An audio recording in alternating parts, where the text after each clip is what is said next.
to speak upon the topic.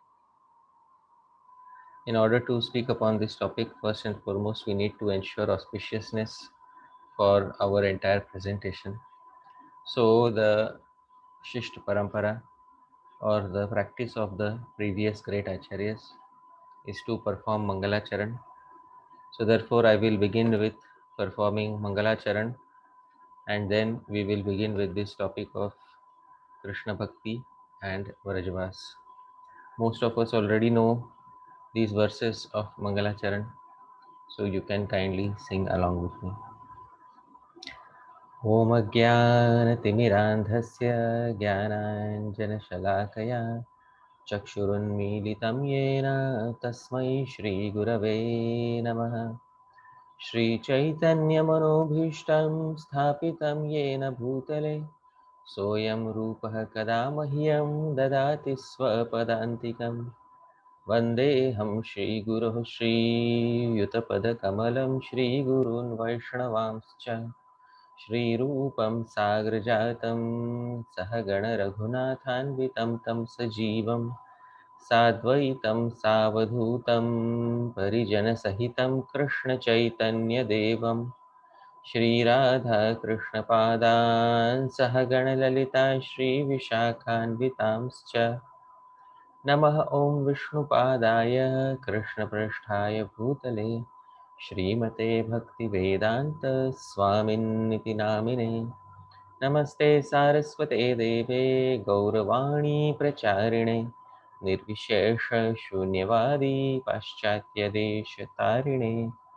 Namo Mahavadanyaya Krishna Prema Pradayate Krishnaya Krishna Chaitanya Namne Gauratkushe Namah He Krishna Karuna Sindho Deenabandho Jagatpate Gopesha Gopika Kanta Radha Kanta Namostute Tapta Kanchana Gaurangi Radhe Vrindavaneshwari Vrishabhanusute Devi Pranamami Haripriye Vanchakalpatarubhyascha Kripa Sindhubhya Eva Cha Patitanam Pavanebhyo Vaishnavebhyo Namo Namah Jai Shri Krishna Chaitanya Prabhu Nityananda Shri Advaita Gadadhara Shri Vasadi Gaura Bhakta Vrinda Hare Krishna Krishna Krishna Hare Hare Hare Rama Rama Rama Hare Hare Srila Prabhupada ki Jai Ananta Koti Vaishnav Vrinda ki Jai Nitai Gaur Premanande Hare Hare. So once again I would really like to thank His Grace Adi Gadadhar Prabhu for being so kind and inviting me here today to speak something upon this topic of Krishna Bhakti and Vrajavas. I am really fortunate that I have friends like him because he is not only very like-minded to me, especially when I was uh, physically present in Atlanta, when I came for the first time to Atlanta. He was very kind and he invited me to his home. Although he had not known me so much previously, but like a very generous Grihastha, he opened the doors of his home and kindly invited me and arranged some programs for me to speak. I am really very thankful to him for that, and I really feel very grateful that I have his friendship in my life. So thank you so much Adi Gadadhar Prabhu for once again kindly inviting me to speak something on this topic of Krishna Bhakti and Brajvas. So all of us are already in the process of Krishna Bhakti, and in this particular presentation I will be trying to speak upon Vrajavas or residence in Shri Vrindavan. So before I begin speaking something, I would like to start off with something that Srila Prabhupada says. Srila Prabhupada Uvacha. Prabhupada says in his purport to Chaitanya Charitamrita, Antya Leela 4.81 purport. Only by the endeavors of Sri Sanatan Goswami were all the lost places of pilgrimage in the Vrindavan area excavated. He established Madan Mohan, the first deity in the Vrindavan area, and by his personal behavior, he taught how one should act in the renounced order, completely devoted to the service of the Lord.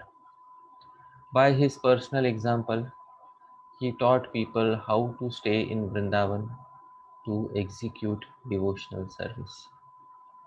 So, dear devotees, it's important to note that all the six Goswamis, they were performing their Krishna Bhakti while executing Vrajavas.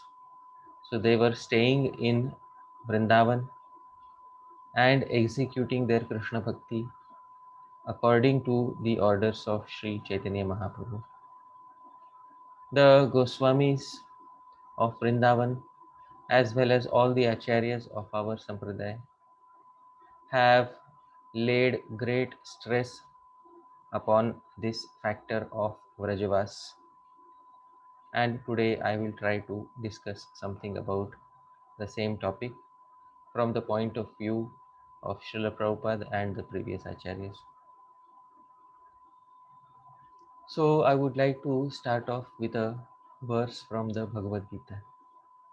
There is a very nice verse in the Bhagavad Gita which specifies 5 factors of all accomplishments in life. So if we want to accomplish anything in life, Krishna says that 5 factors need to be present in order for us to accomplish anything. So this is Krishna's teaching to his devotee Arjuna in the Bhagavad Gita. The following verse from the 18th chapter speaks of these 5 factors. Adhishtanam tatha karta karanam cha prithak vidham vividhascha prithak cheshta daivam chaivatra panchamam. Krishna says to Arjun, O mighty armed Arjun, learn from me the 5 factors which bring about the accomplishment of all action. These are declared in Sankhya philosophy to be first, Adhishtanam, the place of action, Tatha Karta, the performer, Karanam, the senses, Cha Prithak Vidham, so various senses, Vividhas Cha Prithak Cheshta, the endeavor, and Daivam, ultimately the super soul, is the Panchamam, 5th cause here. So dear devotees, the first cause or the first factor of accomplishment that Krishna mentions in the Bhagavad Gita is Adhishthan. That is the place at which any activity is performed. Now in the Bhagavad Gita, Krishna is mainly referring to body, because many activities are performed within the body. But Prabhupada also says that the place of action, so the physical location on planet Earth at which the action is performed. So this is the meaning of Adhishthanam. This meaning is also supported by the previous acharyas. So all the acharyas of the Madhva Sampradaya, they support this meaning of Adhishthanam, that it means place of action. There is a nice commentator from the Madhva Sampradaya, Shri Rakhavendra Tirth, who clearly says Adhishthanam Deha Bhumi Adi. So Adhisthana means either it can mean the body, because the body is the location of performing all actions, or it can also mean Bhumi Adi, any specific location. So today we are focusing on Adhisthana, that is the place at which we are performing the activity of our Krishna Bhakti. what place are we supposed to perform our Krishna Bhakti at? So this is extremely important for all of us devotees to know. Because if we have the proper place, then many things can turn into our favor. But if we are staying in an improper place, then those same things may start working against us. So according to our previous acharyas, the ideal place for executing our Krishna Bhakti is none other than Shri Vrajadham. Srila Rupa Goswami has very clearly said in the 8th verse of Upadeshamrita, Nectar of Instruction, Tishthan Vraje Tadanuragi Jananugami Kalam Nayed Akhilam. He says, Tishtan Vraje Kalam Nayed Akhilam, that one should spend all of one's time while residing Tishtan in Vraja. So this is from the 8th verse of Upadeshamrita. So it's not that Rupa Goswami doesn't say that one should visit Vrindavan only for a month during Kartik. Srila Rupa Goswami says Tishtan, and he says Kalam Nayad Akhilam, all of one's time one should spend while residing in Vrindavan. Not only in Upadeshamritam, but also in Bhakti Rasamrita Sindhu.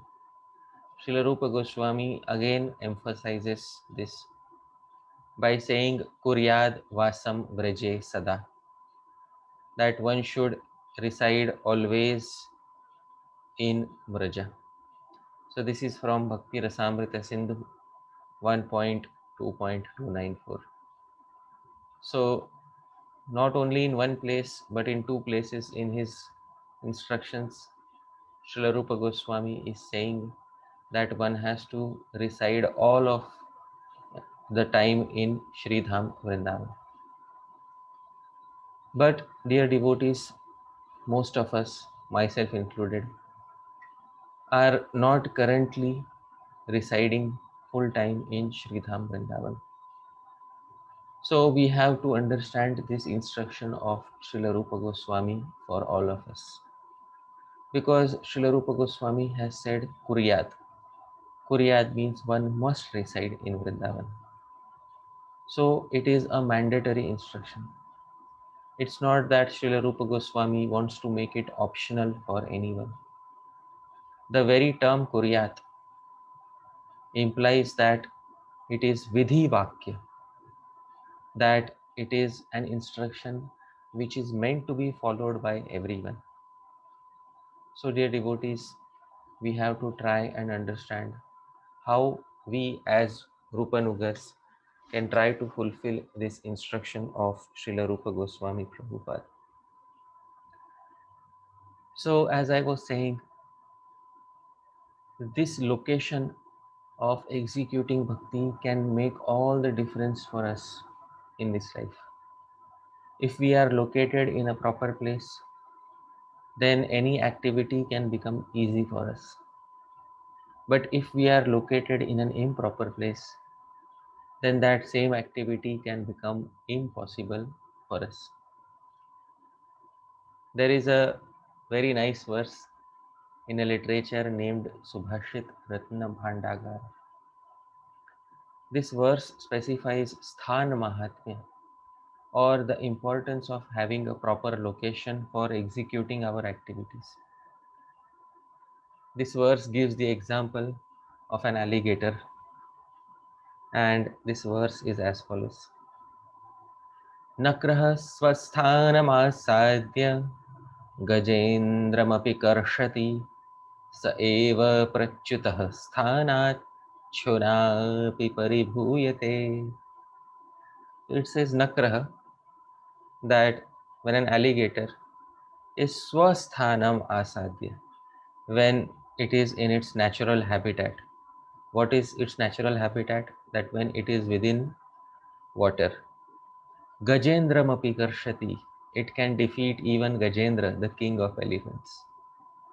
But sa eva, that same alligator, prachyutah sthanat, when he is devoid of that natural habitat, shuna api paribhuyate, that same alligator can be defeated even by an ordinary dog. So it's very important that if we want to ensure success in our bhajan, the previous acharyas have said that it is important to select a proper location for executing our bhajan. Many a times devotees feel that I can execute Krishna bhakti in any location whatsoever. If that were the case, the previous acharyas would have clearly specified that. But although the previous acharyas have not said anything against residing in other places, but they have very clearly said that one must reside in Vraja for executing his or her bhajan in their Krishna bhakti. Especially in Gaudiya Vaishnavism, since Gaudiya Vaishnavism is mainly a path of Raganuga bhakti, and all the acharyas are asking us to aim for Raganuga bhakti. Therefore, it is very important for us to understand the importance of selecting a proper location for executing our bhajan. Now, as I said, most of us, myself included, we live in the modern cities of the 21st century. And I remember when I first came to Atlanta, and in general, it was my first visit to the United States. So I saw that there were many devotees as well as many individuals who were staying there, but they were originally from India. So there was a question in my mind that why do so many people stay away from India in the US for such long durations of time, staying away from their motherland, and how is it easily possible for them to stay there? But I could not find any devotee whom I could ask that question. So finally, when I came to Atlanta, I had asked this question to Adi Gadadhar Prabhu. So I remember we were in his car and I asked him this question, that how is it, Prabhu, that so many individuals from India, they stay in the US, especially so far away from their uh, motherland. So Adi Gadadhar Prabhu, he spoke, he said to me something very beautiful. He said that, well, most individuals are staying because there is something here in the US, and that is known as the American dream. And he told me that the dream of having a very good life, a luxurious life, and having all the facilities, that is what is known as the American dream. And that is what encourages many individuals to come and live in the United States. And when this dream is fulfilled, especially when people are able to attain what they desire to attain, at that point of time, most of them want to stay forever in the United States. So, dear devotees, when I heard his answer, it struck me that in order that a person should change his location in life, they need to have a dream in their heart. And most of us have this dream in our hearts when we are staying in the cities. So, those of us who are staying in the US, some of us may be having the American dream. Those of us who are staying in Europe may be having their own dreams. I am staying here in Mumbai, which is also a city. So, I have my own dreams of staying here. So, each and every one of us has their respective dreams because of which we stay in the city. And this entire dream has been carefully constructed for us by society, by family, by relatives throughout our life. And therefore, we try to live our life in the cities in order to fulfill this dream. But, dear devotees, this dream or living in the cities, it is not without its disadvantages. There are many disadvantages of staying in the cities. If we notice very carefully, each and every sense of ours, all the senses gradually become disconnected from nature when we are staying in the cities. For example, the eyes, they are unable to see traditional cowherd life, and the ears, they are unable to hear the sounds of cows, flutes, rivers, etc. So, when I was a small child, every year I used to visit my village for 2 or 3 months. Continuously, I used to stay in the village. And I had an experience of traditional village life in which the eyes could see traditional cowherd life, the ears could hear the sounds of cows, rivers, etc. But when I came to the city, I understood how living in the city disconnects each and every sense organ from the traditional life which Krishna used to live 5000 years ago. So, in that traditional life, the eyes would be able to see cowherd life, the ears would be able to hear the sounds of cows, flutes, rivers, etc. But in city life, all of this is not easily possible. Similarly, the nose is unable to experience the aroma of Vraja's flowers or fruits and nature. In the village, often I would climb a tree directly and I would pick, figs. So these figs, they were so sweet.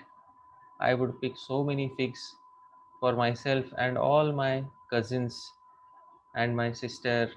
And for all of us, we used to pick fruits directly from the trees and sit on the trees and eat the fruits.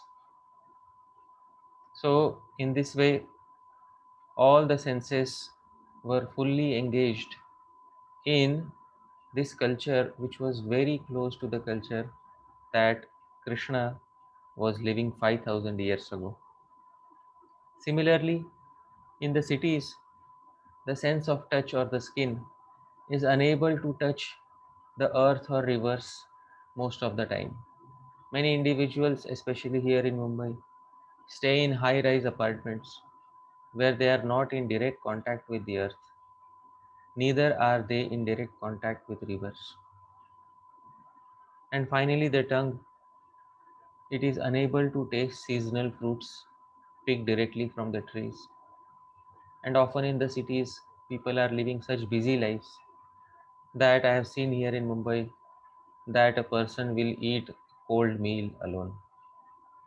So, dear devotees, even though our senses are so disconnected from the culture of Vraja in the cities, many of us still prefer to have a life in modern cities. This is because all of us have a dream connected to the cities. And it is this dream which we first acquired from family, from society, from relatives. The dream came first, and then came the migration to the modern cities. Therefore, dear devotees, it is important for us to understand the importance of having a dream of residing in a particular location. If we have the same dream in relation to residing in Vraja, then we too can make a plan to gradually shift our consciousness to Sri Dham Vrindavan. So, like Lord Krishna, we want to stay in Sridham Vrindavan and we can see how Krishna is. As I was saying, in the cities, a person eats his meal alone. Often it is very cold. But we never hear of Krishna eating alone. Krishna is always eating with so many friends. So many friends. And I remember this is such a wonderful painting. This painting I saw in Adi Gadadhar Prabhu's home when I was visiting. This painting has been put up in his dining room where Krishna is eating with all his friends. So, dear devotees, Krishna never eats alone. So, this pastime where Krishna is eating with all his friends is so sweet. And this is the culture, this is the place where we want to stay, where all of our senses are in direct contact with the culture of Sri Vrindavan, where none of our senses are disconnected from Sri Vrindavan. And when the previous acharyas they see Krishna eating with all his friends, they make a very important comment about this. The devotee poet Sri Hari Suri, he says about Krishna eating with all his friends, he says, "It is Krishna who has written and composed all the Vedas, and it is he who has written a very nice statement in the Vedas." What is the statement that he has written in the Vedas? The statement is given below. Kevalagho bhavati kevaladi. He who eats alone, kevaladi, he is kevalagho. He eats only sin. So the Vedas clearly say that one should eat only after dividing amongst others. So, dear devotees, Krishna himself wanted to follow the principle that he himself has specified in the Vedas. Krishna has said in the Vedas that it is not recommended to eat alone. Therefore, Krishna had so many thousands of friends along with him when he would have his lunch in Sri Vrindavan. So, dear devotees, we need to have this dream. If we have this dream of living with Krishna, then someday we can try to make the effort of shifting physically to Sri Vrindavan Dham. But before shifting physically to Sri Vrindavan Dham, it is first and foremost important to shift mentally to Sri Vrindavan Dham. At one point of time, a few years ago, I was attending a retreat in Jagannath Puri, and that retreat is conducted annually by His Holiness Dhanurdhar Swami Maharaj. And he made a very important point. He said one thing to me privately. He said, nowadays, when we want to come to Vrindavan, what we do is we take a flight straight away from New York to Delhi, and we land in Delhi after maybe 18 or 20 hours, and then we take a taxi to Vrindavan, and we reach Vrindavan in approximately 24 hours. But he said, although our body reaches Vrindavan in 24 hours, but our mind is still back there in New York. This is the effect of living in modern civilization.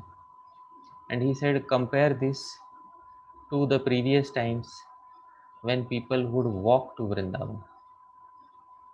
Because today, when people take a flight to Vrindavan, the body arrives and then the mind arrives 1 week later. But earlier, when people used to walk to Vrindavan, he said that the mind would arrive 1 week before the body arrives in Vrindavan. And that was very important for all the devotees. Those who would walk to Vrindavan would first mentally reach Vrindavan before their bodies reach Vrindavan. So, this is a very important principle. Before we can shift physically to Vrindavan, it is of utmost importance to shift mentally to Sridham Vrindavan. And For this reason, we need to have a Vrindavan dream, just like we have the American dream or the European dream or so many dreams of staying in so many cities. We should also have a dream of staying in Vraja. And that dream should be carefully constructed by us in our lives by taking help of all the acharyas of our sampradaya. Shri Prabodhananda Saraswati is one such acharya. In his writings of Shri Vrindavan Mahimamritam, he has given us this dream of staying in Vrindavan in many of his verses. This is one such verse from the 1700 verses of Shri Vrindavan Mahimamritam. So I will try to sing this verse from Shri Prabodhananda Saraswati, who is the Guru of Srila Gopal Bhatta Goswami. कदापि पुलकाञ्चितः प्रवहदश्रुधारः क्वचित् कदाचिदति गद्गदाक्षरगृहीतराधाभिधा कदापि विलुठन् श्रितावथ कदापि मूर्छागतो महाप्रणयविह्वलो भ्रमति कोऽपि वृन्दावने. He says, Kadapi pulakanchitaha. Sometimes I will be experiencing goosebumps on my body. Pravahadashrudharah kvachit. Sometimes I will be shedding profuse tears. Kadachid ati gadgadakshara krihita radha. Sometimes I will be becoming choked in my voice while uttering the name of Radha. Kadapi viluthan shitau. Sometimes I will be rolling on the ground. Atha kadapi murchham gato. And sometimes I will be falling unconscious. Mahapranaya vihvalo. In this way, I will be overcome with great love for Krishna. Brahmati, I will roam around Kopi as an unknown person. Vrindavane, in Shri Vrindavan Dham. Dear devotees, this is the dream of staying eternally in Vrindavan that the acharyas are making for us. If we don't have the strength to create this dream for ourselves, the acharyas are making it true for us. They are constructing the dream carefully by writing so many literatures in which they are aspiring for Sri Vrindavan. And just as I said, staying in cities, it appears pleasurable to us, but there are so many difficulties. We are disconnected from nature in so many ways. Yet we accept all those difficulties and we stay in the cities. Similarly, while staying in Vraja, in this physical body, there may be many difficulties. But this does not in any way hamper the dream of the acharyas to stay in Vrindavan. Shri Prabodhanand Saraswati says in another verse, Sodvapi dukkhani sudhussahani tyaktvaphyaho jati kuladikani bhuktva shvapakairapi thut vrindataviva samaham karishe. He says, Sodvapi dukkhani sudhussahani. I will tolerate extremely intolerable distresses in life. No problem. Tyaktvapi aho jati kuladikani. I will give up all pride of birth and family lineage. And bhoktva shvapakairapi thut kritani.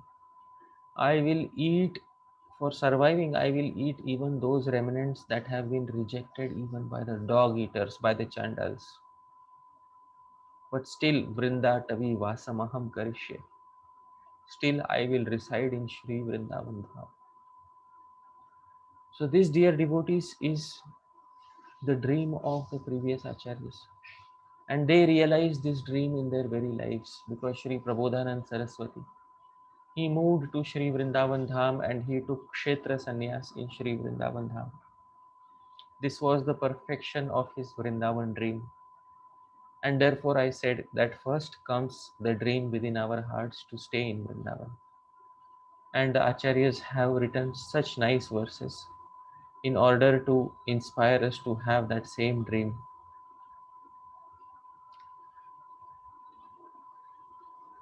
But many of us, dear devotees, are attached to staying in the cities. And in these cities, all of our senses are completely disconnected from the environment of Sri Vrindavan. And sometimes a poor soul like myself will give a very silly excuse. What silly excuse do I give? The excuse that I give is, oh, I am staying here because of Yukta Vairagya.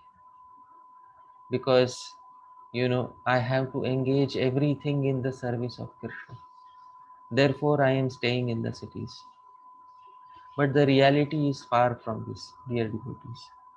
The reality is that I am attached to sense gratification. And for this reason, I am staying in the cities. I am having a dream of staying in the cities. I aspire to stay in the cities. Therefore, I am staying in the cities. This is the reason why I am hiding my inability to stay in Vrajadham, because I have a dream attached to the cities. If we read the teachings of Srila Prabhupada, there is one thing which he was very careful about and he was very particular about. He wanted devotees to cancel the culture of staying in big cities and working very hard. He wanted to cancel out this culture of working very hard in the cities, because all of the senses are extremely disconnected from the natural environment in which Krishna Bhakti was traditionally performed by the previous acharyas. And therefore, dear devotees, the importance of having a dream of staying in Vraja.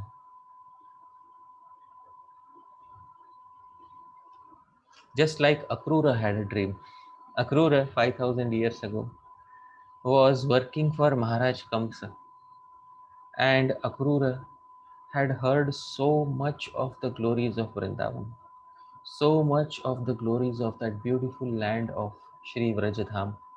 Although Akrura was just staying nearby in Mathura, but Akrura had a dream of visiting Vrindavan and staying in Vrindavan. Dear devotees, we cannot imagine this so easily, because for a person, who's staying so close to Vrindavan, to have a special dream of staying in Vrindavan or to have a special dream of seeing Vrindavan, it seems difficult for us to understand why Akrura would have such a dream. Vrindavan is for him was just about an hour or 2 hours away from Mathura in those days. But still, Akrura could not visit Vrindavan out of fear of Kamsa. But when finally Kamsa appointed him as his charioteer and messenger to bring Krishna and Balaram to Mathura, so Akrura got a chance of visiting Sri Vrajadham. And when Akrura came to Vrajadham for the first time in his life, Akrura's dream was fulfilled and he rolled around in the dust of Vrindavan. And first Akrura rolled around in the dust of Vrindavan, and after that he saw all the trees of Vrindavan. And after seeing all the trees and fruits of Vrindavan, Akrura also saw all the birds of Vrindavan, all the animals of Vrindavan. These birds were chirping and their sounds were entering into Akrura's ears. At that time, Akrura said, Dhanyosmi, that I am most fortunate person in this world, most fortunate person. And the devotee poet Sri Hari Suri, he gives this reason for Akrura feeling most fortunate in his heart. Why was Akrura feeling so fortunate in his heart after arriving in Sridham Vrindavan? So he writes a very nice verse in which he describes the feelings of Sri Akrura. Sri Hari Suri says, Natadrik bhubhago ya iha hari padam jarahito Natadrik vavriksho hari karam mridusparshavikala Navatadrik jantur hari sadaya viksha virahitas Tadetesham bhagyam yugapadupalabdham kathamaho. So Akrura is saying, Na tadrik bhubhago. There is not even a small portion of land here in Vrindavan. Ya iha hari padabjarahito, which is untouched by Hari's lotus feet. Every inch, every centimeter of Vrindavan's land has been touched by Krishna's lotus feet. Natadrigva vriksho, neither is there a single tree. Harikara mridu sparshavikala, which has not experienced the joyous agitation of being touched by Hari's soft hands. Navatadrik jantur, nor is there a single living entity. Hari sadaya viksha virahitas, who has remained devoid of Hari's merciful glance. And tadetesham bhagyam yugapadupalabdham kathamahu. How wonderful. How did it happen today after millions of lifetimes that I, Akrura, obtained the good fortune of all of these living entities at once? Certainly because my good fortune has culminated today. It has reached its pinnacle today, and therefore I am able to roll in the dust of Sri Vrindavan. Dear devotees, Akrura was seeing everything, the dust of Vrindavan, the trees of Vrindavan, the birds of Vrindavan. And Akrura was saying, I am most fortunate person. I am most fortunate person. So dear devotees, there is a hidden meaning in this verse. Very hidden meaning. Please hear carefully. What is the hidden meaning that Akrura wants to convey? He says that the dust of Vrindavan is most fortunate. It is fortunate because it has directly received the nectar of Krishna's lotus feet. So the dust of Vrindavan is fortunate because it has received the touch of Krishna's feet. The trees are more fortunate because they drank this nectar directly from the soil of Vrindavan. So the trees got their nourishment from the soil of Vrindavan. So the trees got the remnants of the soil, and the trees became extremely joyous because they received the remnants of the devotee of Krishna, Vrindavan Dham. And the trees became so overjoyed that they gave out fruits. And these fruits were the remnants of the trees. And these remnants of the trees were in turn consumed by the birds. And the birds became so overjoyed that after eating the remnants of the remnants of the remnants of Krishna, they started chirping loudly. And this chirping of the birds is the remnants of the remnants of the remnants of Krishna's lotus feet. And this chirping is entering into my ears today, Akrura said. And therefore, there is nobody more fortunate than me today, that I have arrived in Sri Vrindavan Dham. This was Akrura's dream, which was fulfilled when he arrived in Vrindavan, although Vrindavan was only a few hours away from Mathura. So, dear devotees, even Akrura, who stayed a few hours away from Vrindavan, had a dream in relation to Sri Vrindavan. We also should try to have this dream. Now, coming back, we are in a different age. We are not in the same age as Akrura. We are in the age of Kali Yuga.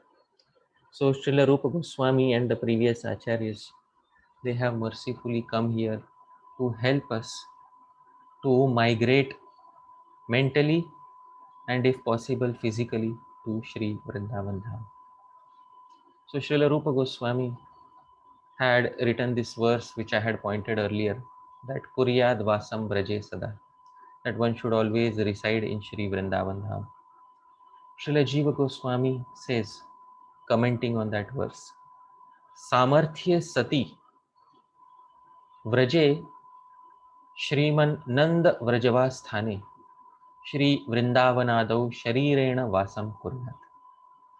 He says, Samarthya Sati, if one has the caliber means if one has the realizations, if one is on the path of Raganuga Bhajan, if one has that caliber, then Vraje, one should reside in Vraja. Now many people will say, well, my temple is also like Vraja. Many people will say, my replica of Vraja is also like Vraja. So Srila Jiva Goswami knows that many people will say like this. So he says, Shriman Nanda Vrajavasthane. At that place where Nanda Maharaj was performing his Vrajavas. So that Vrindavan, which is located today geographically in India. So Shri Vrindavanadau Sharirena Vasam Kuryat. So one should reside in the geographical Vrindavan, the residence of Nanda Maharaj through his Sharira, through his physical body. But if it is not possible for us, then what should we do? Then Srila Jiva Goswami says, Tad abhave. If those who don't have that caliber, manasa api, they can even reside through their minds. But one should reside in some or the other way, either through the mind or through the mind as well as the body. But the very least one should reside through his or her mind in Shri Vrindavan. So this he is saying in his commentary to Bhakti Rasamrit Sindhu, same verse which I had pointed before, Kuryad Vasam Braje Sada. So it is important that mentally we should first shift to Vrindavan, and the previous acharyas have said that for us.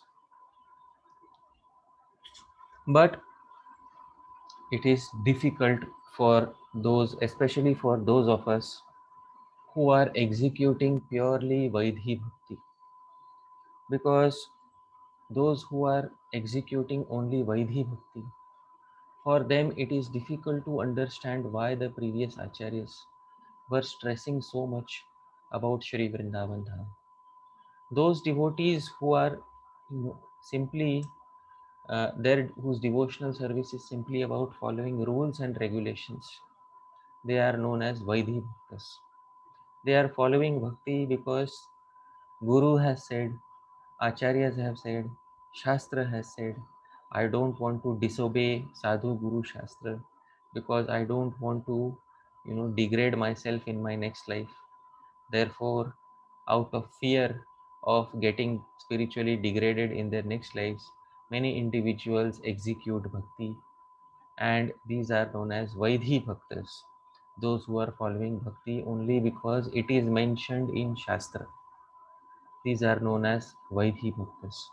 So it is difficult for them to understand the vision of the Acharyas. Why is it difficult?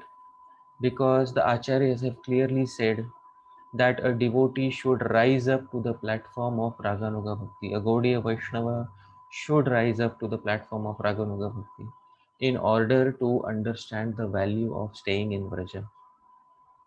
In Chaitanya Charitamritam, Srila Krishnadas Kaviraj Goswami is describing a conversation between Chaitanya Mahaprabhu and his devotees.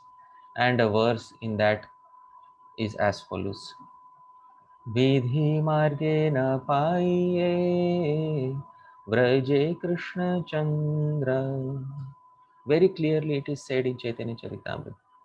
And this is the translation. One can attain such perfection only by spontaneous love of God, only by Raganuga Bhakti, dear devotees. One cannot obtain Krishna in Goloka Vrindavan simply by serving the Lord according to regulative principles or by serving according to Vaidhi Bhakti. Dear devotees, whose translation is this? This is not my translation. This is Srila Prabhupada's translation. Prabhupada himself is translating it and saying that one can attain Golok Vrindavan. Ultimately, one can attain Golok Vrindavan in their next lives only by Raganuga Bhakti or executing spontaneous love of Krishna. It is not attainable by Vaidhi Bhakti. There are many other statements like this in Chaitanya Charitamrita. So, there is another verse in Chaitanya Charitamrita. Raganuga marge tare भजे ये जन से जन पाय व्रजे व्रजेन्द्र नंदन. So this is another verse in Chaitanya Charitamrita which very clearly says Raganuga Marge. If one worships the Lord on the path of spontaneous love, Tare bhaje yahi jana. If one worships Krishna, Sai jana paya vraje Vrajendra Nandana. That person receives the shelter of Vrajendra Nandana, the son of Nanda Maharaj. Very clearly it is said in Chaitanya Charitamrita Madhya Leela.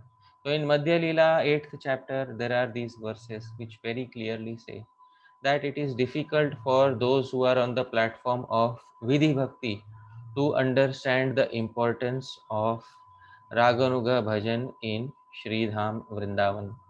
So, dear devotees, it is important for us to rise to the platform of Raganuga Bhakti, to have that desire to execute Raganuga Bhakti in order to attain Sri Dham Vrindavan, Golok Vrindavan, and also in order to make meaningful one's current existence in Sri Dham Vrindavan.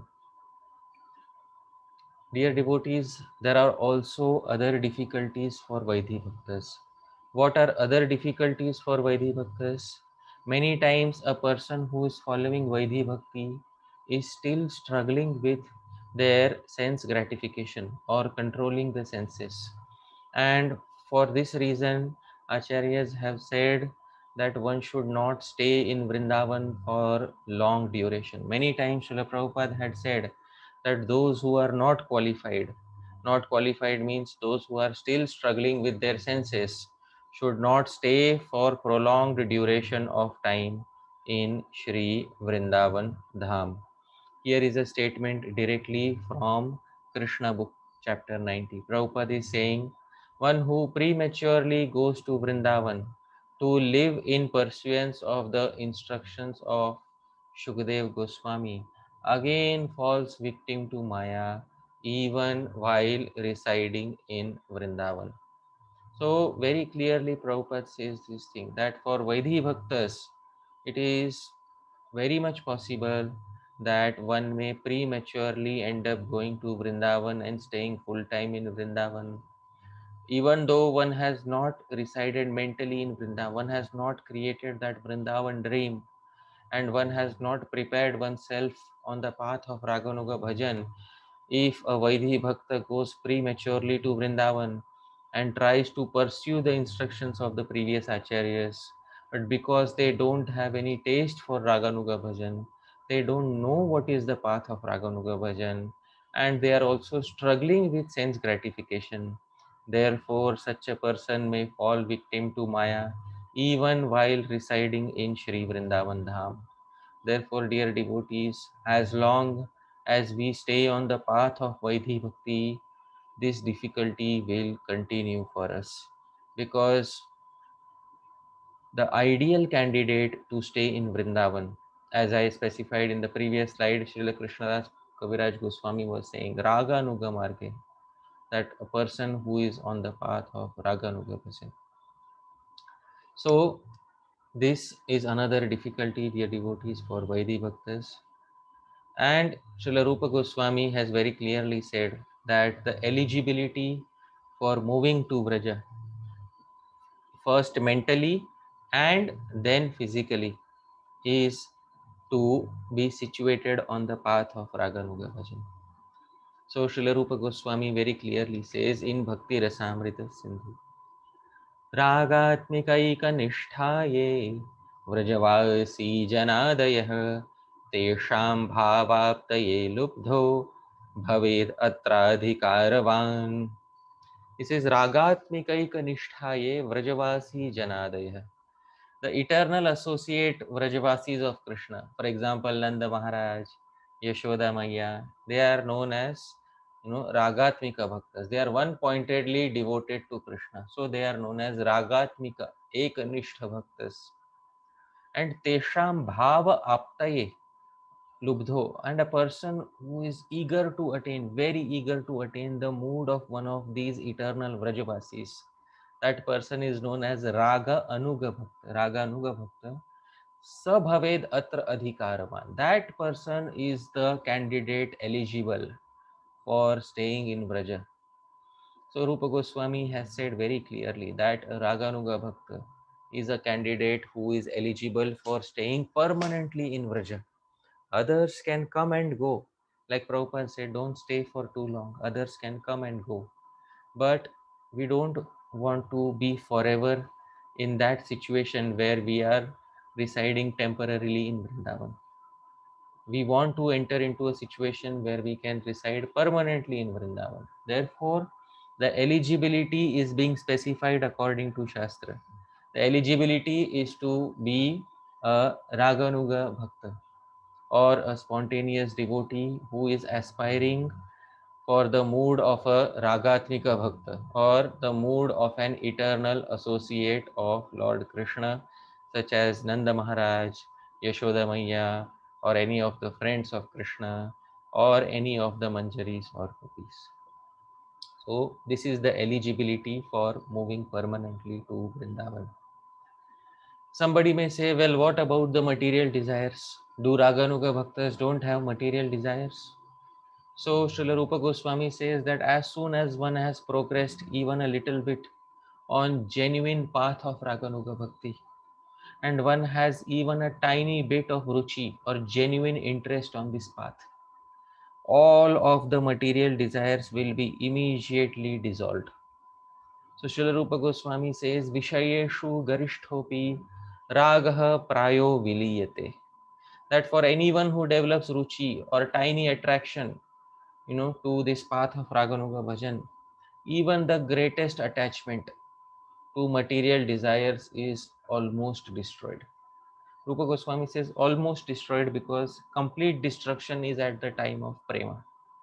But almost destroyed, prayah viliyate. This is the eligibility to enter permanently into Shri Vrindavan Dham. So once a person has progressed on the path of Raganuga Bhajan, material desires will be almost dissolved, they will be almost destroyed, and a person will become capable of staying forever in Shri Vrindavan. But that we can start aspiring for even today, because aspiration to stay mentally in Vrindavan has to begin today, dear devotees. It has to begin today. Therefore, we have to prepare the mind and body. But herein comes the first obstacle. When we are preparing our mind to stay in Vrindavan, often the image that we are having of Vrindavan is something like this. This image many of us have often seen in Vrindavan, that a Vrindavan which is in the 21st century, it has become overcome by postmodern city life, and there is so much dirt and garbage lying all around in Sri Vrindavan Dham. And is this the Vrindavan that we should have in our mind? If this is the Vrindavan, many devotees will say, well, I don't want to stay in this Vrindavan, because better than staying here is to stay in the cities. At least the cities are much cleaner than this. So I would rather stay in the cities as compared to staying in a place which is which has become overcome by so many negative features of the 21st century. So dear devotees, we have to understand this thing. We should not make the mistake of thinking that this is the Vrindavan that we have to stay in. The Vrindavan that we have to stay in through our minds is the Vrindavan which the Acharyas have carefully described in their literature. That is the Vrindavan which we have to stay in. There are few places in the geographic Vrindavan which are close to that description, but there are still some places like that in Vrindavan. This is not the Vrindavan. This which we see on the screen is not the Vrindavan which we should carry in our minds. Why? Because it is not favorable for our practice of bhajan. And we should also try our best to restore Vrindavan to its previous state, so that those sadhakas who come to Vrindavan, they are not disturbed by seeing these sights of Vrindavan. So dear devotees, those of us who are physically staying in Vrindavan should try our best to restore and to maintain Vrindavan in such a way that sadhakas are reminded of the Vrindavan as it is described in the literature of the Goswamis. There are still some places in Vrindavan which have the same mood and environment approximately that was present 500 years ago. So, Adigadadar Prabhu, are you there, Prabhuji, on the call? Yes, Prabhuji, I'm here. Yes, Prabhu. Prabhuji, have you visited a place in Vrindavan which is known as Tatiya Sthan? Tatiya Sthan. No, Prabhu. Tatiya Sthan, I don't remember. Amarinda Prabhu, do you remember? No, Prabhuji. Okay. So there is a place in Vrindavan which is known as Tatiya Sthan, and this is a place in which the sadhus, they have maintained the place as it was approximately 500 years ago. So dear devotees, this is the Vrindavan in which we should invest our minds, because we don't want that Vrindavan which has been overrun by features of the 21st century. So dear devotees, this is Tatiya Sthan. This is one photograph of Tatiya Sthan. As you can see, they have maintained as many features of the traditional Vrindavan as possible in this location. So next time when some of us go to Vrindavan, we can visit this place known as Tatiya Sthan. It is on the Vrindavan Parikrama Marg, and the sadhus here, they are performing Krishna bhajan as it was performed 500 years ago by their previous acharyas. They rarely use any electricity. Even the fans they are using for fanning the deities, those are traditional fans, and somebody has to sit there 24 hours in order to fan the deities. So no fans are used. They are cooking on traditional traditional ways of cooking are being used there. And this is the Vrindavan they are living in, so that it is very favorable for their bhajan. When I was in the retreat at Jagannath Puri, there is one more thing which His Holiness Danodar Maharaj told me. He said, there is something better than this. And I asked Maharaj, what is better than this? He said, it is possible for us to also see Vrindavan as it was not only 500 years ago, but as it was 5,000 years ago. So I asked Maharaj, how is it possible that we can see that Vrindavan? He said, just near to Vrindavan, just before we arrive at Mathura, there is a very nice forest which is still within Vrajamandal. It is known today as Bharatpur. And Bharatpur has a very big bird sanctuary, very huge bird sanctuary. And this place carries almost the same features that were present in Vrindavan 5,000 years ago, dear devotees. So these are some photographs from Bharatpur, which is within Brajamandal, and it has the same features that Shri Vrindavan Dham had, almost all the same features that Vrindavan had 5,000 years ago. All the birds are present here, and all the trees and all the natural resources that were present in Vrindavan 5,000 years ago. This is the Vrindavan, dear devotees, that we have to invest our mind in. This is the Vrindavan that we have to relocate our minds to. This is the Vrindavan dream that we should be having. in our hearts.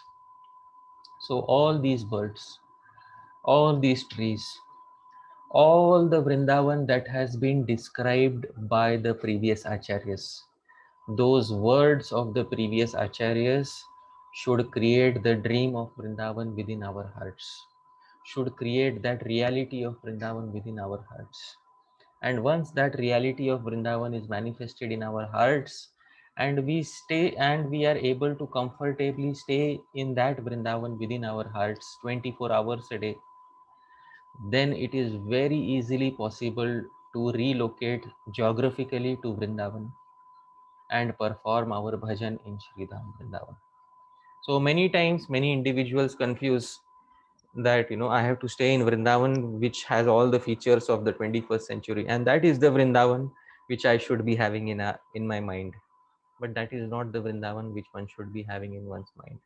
The Vrindavan which one should be having in one's mind is that Vrindavan which was present 5,000 years ago and which all the acharyas have described in their literature.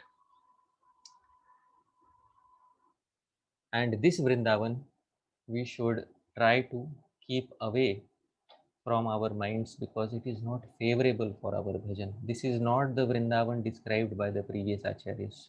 And those of us who are in Vrindavan Dham, we should always try to render some service to the Dham by cleaning it up with our own hands, by ensuring that the Dham stays true to the descriptions of the previous acharyas. So this is another service that all of us can today perform for the Dham. Moving ahead, Srila Rupa Goswami says, what should one do in Vrindavan? Let's say today a person becomes eligible for Raganuga Bhajan.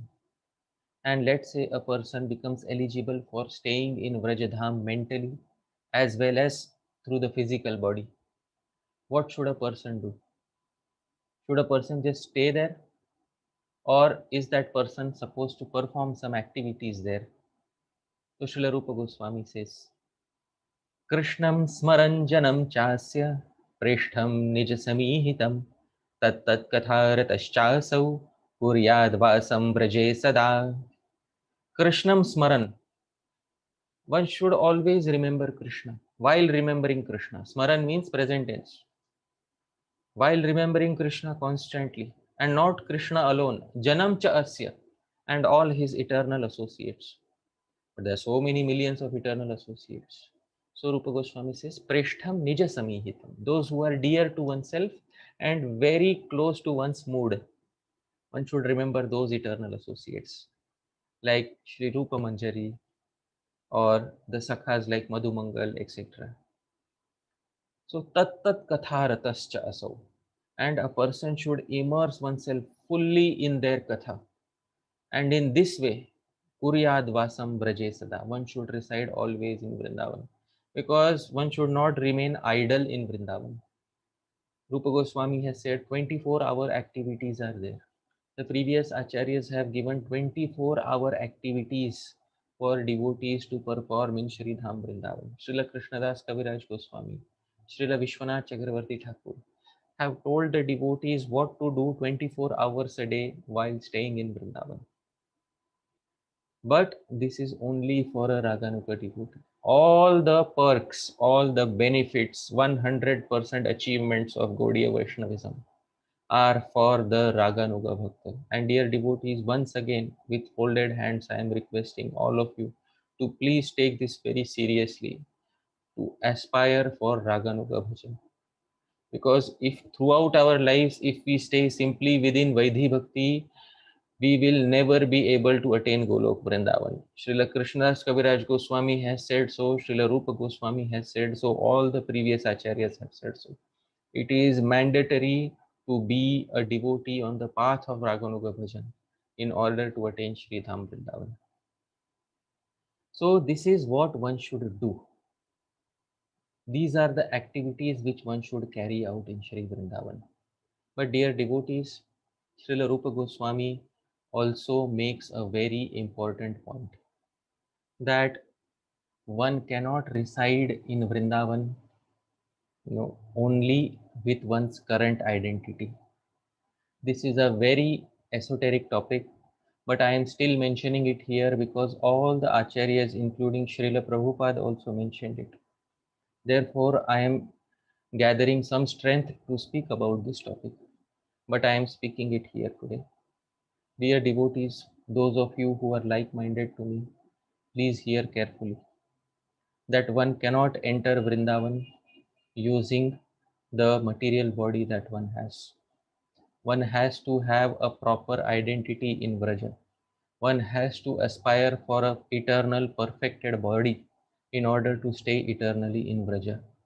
Srila Rupa Goswami has said very clearly, सेवा साधक रूपेण सिद्ध रूपेण चात्र ही तद्भाव लिप्सुरा कार्या व्रजलोकानुसारतः. Srila Rupa Goswami has said in Vrindavan one has to perform seva. So one should render seva in two ways, through two identities. A devotee is supposed to have two identities. A Raganuga Bhakta, not a Vaidhi Bhakta. A Raganuga Bhakta is supposed to have two identities. Sadhaka Rupena, through one's sadhak identity, that the current identity that we are having. For example, in the sadhaka deha, my name is Hari Parshad Das. This is the name given by Shri Guru. So this is the sadhak identity, the body with which one is currently staying. And one should also aspire siddha rupena, through one's siddha identity one has to render service, because in order to enter into Krishna's pastimes one cannot enter with this sadhaka deha. In order to enter into Krishna's pastimes one needs a perfected body.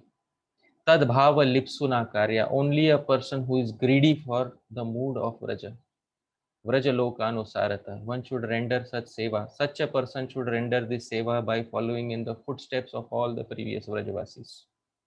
This open secret is there in the writings of all the previous acharyas.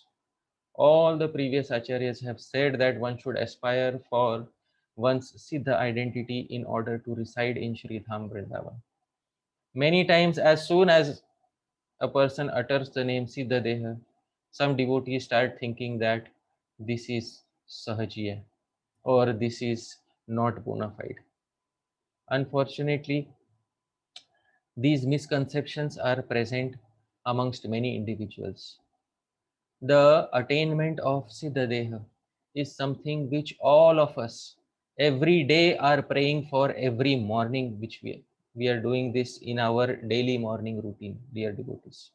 And without a Siddha Deha, not only us, even Lord Shiva cannot enter into eternal Golok Vrindavan. When Lord Shiva wanted to enter into Golok Vrindavan, he was prevented by the gopis. The gopis asked him, how are you entering with this male body in this Golok Vrindavan?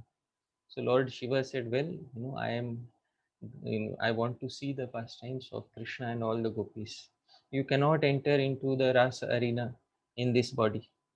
If you want to enter, you have to change your body. So at that point of time, Lord Shiva also, although he is the best sadhaka in this universe, which sadhaka can be as such a good chanter of Bhagwan's names as Lord Shiva? But even the best of sadhakas in the universe has to have another identity in order to enter into the eternal Vrindavan Dham. So Lord Shiva accepted the form of Gopishwara, and still he saw all the pastimes from a distance. There is a reason why he saw it from a distance and he did not enter. But he too had to have another identity in order to enter into Vraja. So what to speak of ordinary sadhakas like myself? Definitely we need that identity in order to enter into Goloka Vrindavan. So every morning we are praying for this. And this is the prayer which we sing during Tulsi Aarti. I am singing this. Mora ei abhilash vilas kunche diyo vas nayane heri basada yugal ruparashi ei nivedana dhara sakhiranu gata kara सेवा अधिकार दिए कर निज दासी. So every das in ISKCON, even the das are saying karo nija dasi, please make me a dasi. So this is Tulsi Aarti, we sing every day. My desire, Mora e Abhilas, Vilas Kunje diye vas, that you will also grant me a residence in Vilas Kunja. Nayane Heriba Sada Yugal Ruparashi. Within my vision, I will always behold the beautiful pastimes of Radha and Krishna. But dear devotees, it is not possible to behold these pastimes with the sadhak deha. Therefore, the author of Tulsi Aarti prays, Ei Nivedana Dhara, this is my request. I beg you, Sakhir Anigatakar, please make me a follower of the cowherd damsels of Vraja. And Seva Adhikara Diye, give me Adhikar for Seva and Karo Nijadasi. And I understand that it is only possible to execute this Seva in a Siddha Deha. Therefore, make me a Dasi or make me your own maid servant. So all the devotees, even the Vaidhi Bhaktas in our society, every day we are singing these prayers. And we should understand that in this way we are all aspiring. Every day we are praying for a Siddha Deha. Every day in the Tulasi Aarti, in the morning and the evening, 2 times a day, we are praying for a Siddha Deha. Although many of us may not realize it, but this aspiration is embedded everywhere in the writings of all the acharyas of our sampradaya. And somebody may say, well, Tulsi Aarti is written by Dina Krishnadas, some unknown Krishnadas. Have other acharyas of our sampradaya, recent acharyas like Srila Bhakti Vinod Thakur, said something about Siddha Deha or attaining Siddha Deha? So the answer is yes, dear devotees. Srila Bhakti Vinod Thakur in his Kalyana Kalpataru has very clearly said, has very clearly prayed to Lord Krishna. He has aspired so that we also can aspire in a similar mood, so that we also can sing like he would sing. Srila Bhakti Vinod Thakur sings in one of the songs, Siddha Deha Diya Vrindavan Majhe Sevamrita Kar Dana Piya Prema Matta Kari More Suno Nija Guna Gana. Not mincing any words, dear devotees. Bhakti Vinod Thakur prays, Siddha Deha Diya. Please give me a Siddha Deha. Vrindavan Majhe within Shri Dham Vrindavan. Sevamrita Karadana. Bestow upon me the nectar of your eternal service, O Krishna. Piyaiya Prema. By drinking this prema, Mattakari More, make me completely intoxicated. Sunoni Jaguna Gana, then I will eternally sing of your qualities in Shri Vrindavan in that Siddha Deha. See, dear devotees, this is the book which we are supposed to sing, the songs of Bhakti Vinod Thakur. We are supposed to sing every day. We are supposed to aspire for this, but many of us unfortunately have this misconception that this is not meant for us. So, giving up all misconceptions, dear devotees, we should be firm in our understanding that the highest fruit from the tallest tree of Raganuga Bhakti is meant for us Gaudiya Vaishnavas and for all of us. Srila Rupa Goswami wrote Bhakti Rasamrita Sindhu not so that it can be kept in some museum and some PhD scholar who has no relationship to Bhakti will come and write a thesis upon it. He wrote it so that all of us Gaudiya Vaishnavas could aspire for having a Siddha Deha and could aspire for Raganuga Bhajan and could perfect our lives in this way. And all the acharyas followed in his footsteps. Now somebody may say, well, Srila Bhakti Vinod Thakur is a very great acharya, and but we are followers of Srila Prabhupada. Some people give arguments like this, but we are followers of Srila Prabhupada. Where did Prabhupada say that one should have a Siddha Deha? So, dear devotees, for convincing such individuals, I am trying to give a statement by Srila Prabhupada too.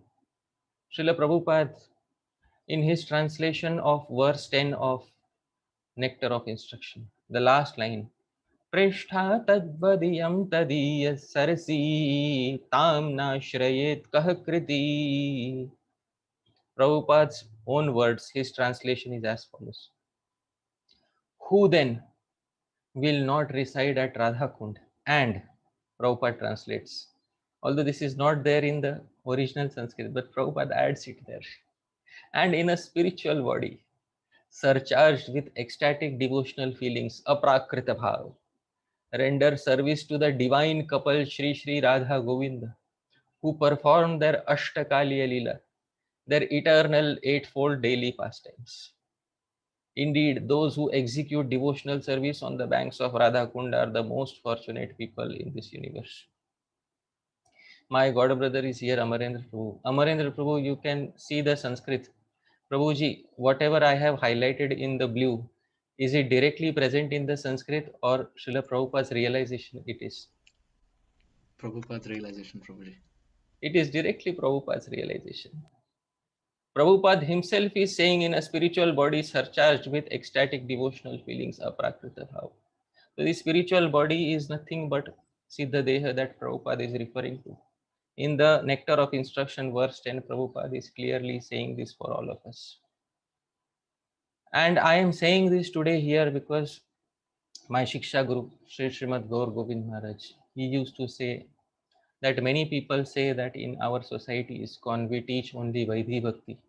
We teach only the basics, we teach only ABC. And he used to say that it is my mission to tell everyone that we have the highest fruit from the tallest tree available within our society, and devotees need not go anywhere outside in order to attain this highest fruit from the tallest tree of Raganuga Bhajan. It was his mood to show to everyone that everything is available within our society, that is the International Society for Krishna Consciousness. Sri Narottam Das Thakur therefore says that never neglect your sadhana and smaran, always on the path of Raganuga Bhajan. He used to say, Mahajaneryai patha tate hava anurata purva para kariya vichara sadhana smarana lila ihate na kar hela kaya mane kariya susara. He used to say, Mahajaner yai patha tate hava anurata, become attached to the path shown by the great Mahajanas, great devotee souls. But there are many Mahajanas. So, Purva Apara Kariya Vichara. Meditate on the teachings of the Purva Acharyas and the Apara, the recent Acharyas, carefully and harmonize their teachings. And most importantly, Sadhana Smarana Lila Ihatena Kara Hela. Never neglect your sadhan and smaran of Krishna Lila. And Kaya Mane Kariya Susar. Perfect your Kaya in your mana very nicely. Perfect your spiritual body in your mind very carefully. In his Prem Bhakti Chandrika, Srila Narottam Das Thakur says this. And dear devotees, how is all of this possible? How can we aspire for such high fruits? It is very easily possible, dear devotees, if we know only one art. If only one thing is known to us, how to cry for Krishna, then everything will become easy. My Shiksha Guru, Sri Srimad Gaur Govind Maharaj used to say, one should only know how to cry for Krishna. If one knows how to cry for Krishna, how to ask Krishna for all these realizations, for all these attainments, Krishna will very easily give all these things to the devotee. But one should know how to cry for Krishna. So if nothing, we don't know anything else, at least we should know how to cry for Krishna. Dear devotees, in the 10th canto, and I would like to conclude with this realization. In the 10th canto, during the pastime of the Rasa dance, Krishna suddenly disappeared from the midst of the gopis. And as soon as Krishna disappeared from the midst of the gopis started searching for him everywhere in the dense darkness of the forests of Sri Vrindavan. And when they were searching everywhere in the dense darkness of the forests of Sri Vrindavan, at that point of time, they sang the entire Gopi Gita. They asked each and every tree, O Palash, O Tulsi, "Oh Ashwatha, oh mango tree, please tell us where Krishna has gone." They did everything possible to find Krishna, everything possible to locate Krishna, but Krishna never appeared in front of them. Finally, the gopis became disappointed, and at one place they sat down and started crying loudly. Not singing, not asking anything. They just started crying at one place in that forest. And as soon as the gopis started crying, Krishna immediately came in front of them. And Krishna revealed himself to the gopis once again when the gopis were crying. At this point of time, the devotee poet Sri Suri says, आर्तः स्वरः प्रभुदयोदयकृद्यथा स्यात् स्तुत्यर्चनादिविविधार्जवितानतादृक् स्पष्टं यदत्र नुतिगीतिकृतोऽपि गोपी प्रीतो बभूव सदयोरुदतीरवेक्ष्य. Sri Hari Suri says, Artah Swaraha, crying out for Krishna. Prabhudaya Udayakrid Yatha Syat. It invokes such mercy of the Lord, crying for Krishna. Stuti Archanadi Vividha Arjavitana Tadrik. Other processes like glorifying Krishna, deity worship, etc., will never invoke such mercy. And he says, Spashtam, this is absolutely clear in this pastime. Yadatra, Nuti Giti Kritopi Gopi. The gopis, they sang praises of Krishna, they sang songs of Krishna, but nothing worked. But Prito Babhuva, finally he became pleased, Sadaya, he became very merciful, Rudati Raveksha, when he saw that the gopis were crying for him. So he says to all the sadhakas, dear devotees, the lesson is that if nothing else works, learn how to cry for Krishna. So this is the translation. The mercy of the Lord that can be invoked by crying out loudly for him can never be invoked by other processes such as glorification, offering various items of worship, etc. This fact was clearly established when Sri Radha and the gopis, who otherwise could not attain the Lord through glorification, searching, etc., were able to attain the Lord immediately when they cried out loudly within the forest. So, dear devotees, if nothing else works, we always have the final Ramban, or the final weapon of crying out loudly for Krishna. And everything else will be easily revealed for a person who has this intense lobha or this intense greed and desire within their hearts. So I would like to thank all of you, dear devotees, for kindly inviting me to speak this topic. I would like to conclude by saying, Naham manye suvedeti, no na vedeti vedacha, yo nastad veda tad veda, no na vedeti vedacha. Naham manye suvedeti. I don't consider myself as a very great learned soul who knows everything. No na vedeti vedacha.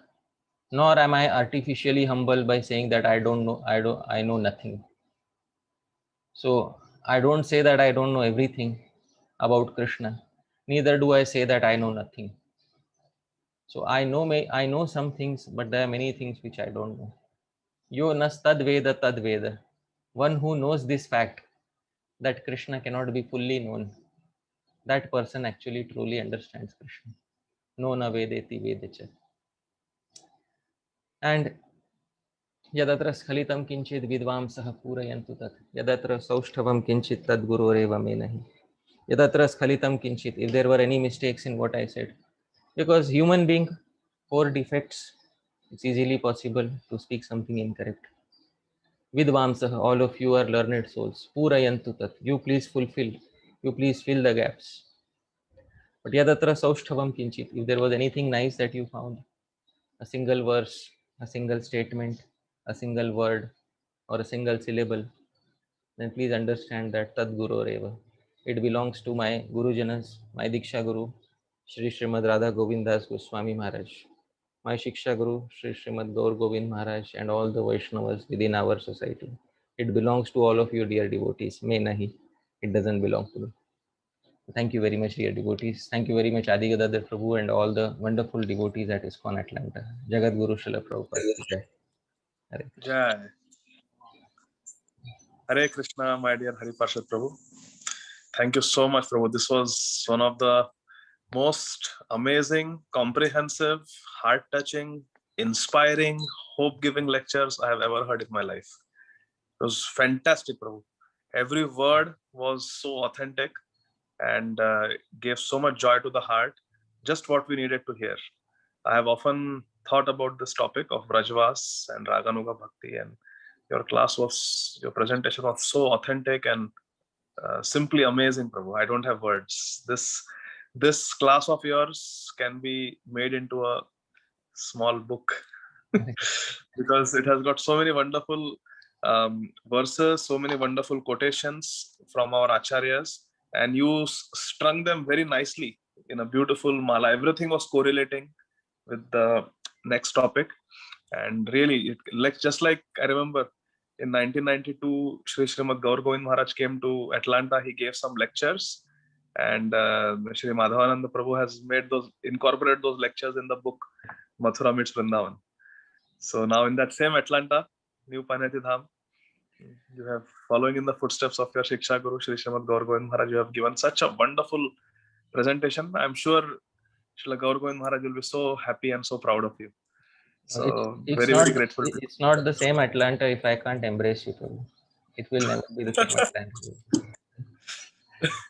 We hope that you come here very soon, and then you will get simultaneously embraced by Amarendra Prabhu and myself. Oh, We will both embrace you. that will be the icing on the cake, Prabhu. Thank you. Every rose in this world has thorns, Prabhuji. So the rose of Adi Gadadhar Prabhu's embrace will have the thorns of my embrace. Hare No, Krishna. I am the thorn. You are both roses. You are both roses in the bouquet of Srila Radha Govind Maharaj. So thank you, Prabhu. And so dear devotees, if you have any question, please raise your hands. Yes, so Vinit Prabhu has raised his hand. Vinit Prabhu, please go ahead with your question. Hare Krishna. Hare Krishna, Prabhuji. Dhanavad Pranam. Jai Srila Prabhupada. Thank you so much for such a. I really love all your presentations. It's so. It's both intellectually nourishing and at the same time it gives us the answers that we're searching for, especially the right answers. I actually I had a couple of questions, but I'll just stick to two. The first question is this entire topic of Rajavas. We know that this is what we should aspire for, but this somewhat seems non-conciliatory with the mood of Chaitanya Mahaprabhu, where he's asking Haridas Thakur and Nityanand Prabhu to go and knock at every door and beg people. To knock at every door, we must be somewhere outside where people do not know about Vrindavan. So how does one reconcile this difference? This is my first question. Maybe I'll ask the second one if there's time. Okay, very nice question, Prabhu. I was expecting that somebody will ask this question, so I prepared the answer in advance. So sometimes you have to be prepared for the answer in advance because somebody will ask a question. So the thing is, Sri Chaitanya Mahaprabhu asked Haridas Thakur, Nityanand Prabhu to go out and preach. Because Sri Chaitanya Mahaprabhu knew one fact about Sri Haridas Thakur and Sri Nityanand Prabhu. What was the fact that Sri Chaitanya Mahaprabhu knew about this? He describes this fact in a verse in Chaitanya Charitamrita. I would like to point out this verse.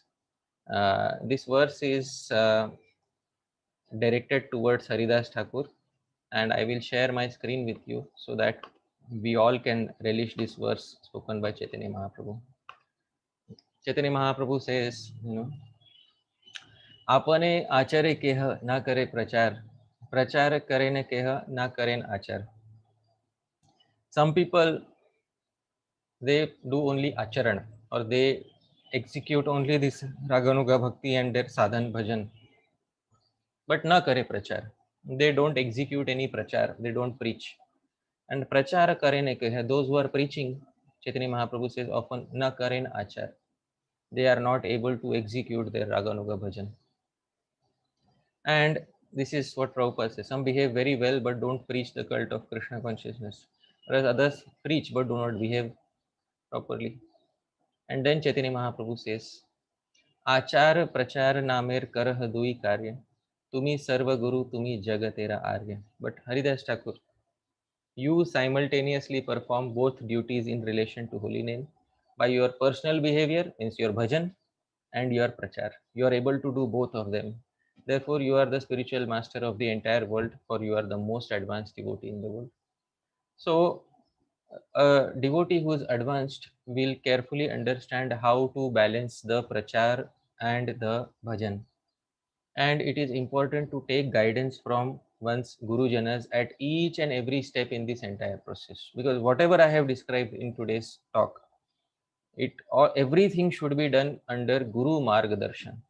Because it is not something that one will take from a book and then one will start executing. So everything should be done under the guidance of one's Shiksha Gurus, one's Diksha Guru. And once the Shiksha Guru and Diksha Gurus tell us clearly that this is the path to be followed, how to balance one's bhajan and one's prachar, then everything will be very clear to us. So one only needs to have the proper questions and the proper mood in which one should ask these questions to Shri Guru. And then the Guru, who is an advanced devotee, Uttama Bhagavat, who is himself a Raganuga Bhakta, will very easily reveal these answers to us. So I hope that satisfies your query to some extent, Prabhu. Thank you so much, Prabhuji. Without to summarize, it's the instructions of our Shiksha and Diksha Gurus that should control our life, Right. not our limited understanding of what we have read or understood. Yes. Prabhuji, the second question was, I've heard this many times that one should cry out for Krishna, one should pray before they do japa. The contradiction that comes in my mind is, I'm maybe superimposing what the materialist does, but even a pious religious person will go to Krishna or Durga and they'll cry, oh, give me this, give me that, give me this, give me that. At this stage when we are when it's being suggested to cry to Krishna to give us access to this Raganuga Bhakti, isn't that again for ourselves versus glorification, which is for Krishna? So shouldn't glorification be higher than crying? That was my question. Right. So the question is, we are crying for Krishna and we are being told that we should cry for Krishna and in order to aspire for Raganuga Bhajan. And there are many individuals in Vedic culture who are crying to various other deities such as Durga, such Shiva, for their personal gains. So is it also not our crying also not something selfish? And if it is selfish, then how can we understand this? So it's a very simple answer that our crying and our aspiration for Raganuga Bhakti is mainly for the sake of rendering service to Srimati Radharani and giving pleasure to Krishna. It's not that my attainment of Raganuga Bhakti is so that I can have an eternally good time in Goloka Vrindavan. Eternally good time in Goloka Vrindavan is just a side effect of that. That is not my main motivation in crying for Raganuga Bhakti. The main motivation is that through my entire existence, I should be an instrument of service and pleasure to Krishna. Krishnendriya Priti Pancha. That Krishna Anushilanam. That is what Rupa Goswami has said. The main central point of Uttama Bhakti is Anukulyana Krishna Anushilanam. So that is the big difference between the crying of other individuals and our crying. That our crying is for Krishna Anushilanam and other people's crying is for Atma Anushilanam, for their own service. They want the deities to render some service to them. But our crying is for Krishna Anushilanam. This is the basic difference. Also, one should be a little careful in thinking like this because there is the tendency of equating, chanting and crying out loudly with other processes. So that tends into the direction of one of the 10 namaparats. So one should be careful that while chanting one's Naam especially, one should not have this conception that I am performing one of the pious activities mentioned in the Vedas or in the Shastras for other deities. So I hope that this satisfies your query to some extent, Prabhu. Thank you so much, Prabhuji. That is very, very big clarification that anything we do, even aspiring for Raganuga Bhakti, is simply because we want to render service unto the divine couple. Thank you, Prabhuji. Hare Krishna. Thank you very much, Vinit Prabhu, for very nice questions. Tushar Prabhu, please go ahead. Hare Krishna. Hare Krishna, Hare Parshad Prabhu. Please accept my respectful obeisances. All glories to Prabhupada. Once again, thank you for the wonderful lecture. It was so enlightening. Don't really have enough words to describe. My question is more on the conditions in which a lot of people that, and anecdotally I have seen who go towards Vrajavas. Generally, I've seen that whenever there's a big tragedy that happens in somebody's life, either health reasons or economic, social reasons, they generally, leave everything and go to Vrindavan. It could be something like 4th stage cancer where the person or a devotee has only a few months to live, where they want to spend the rest of their days doing bhajan in Vrajdham, or it could be like a Mataji who's widowed, and whoever has visited Vrindavan, we see them all around. So my question is relating to them.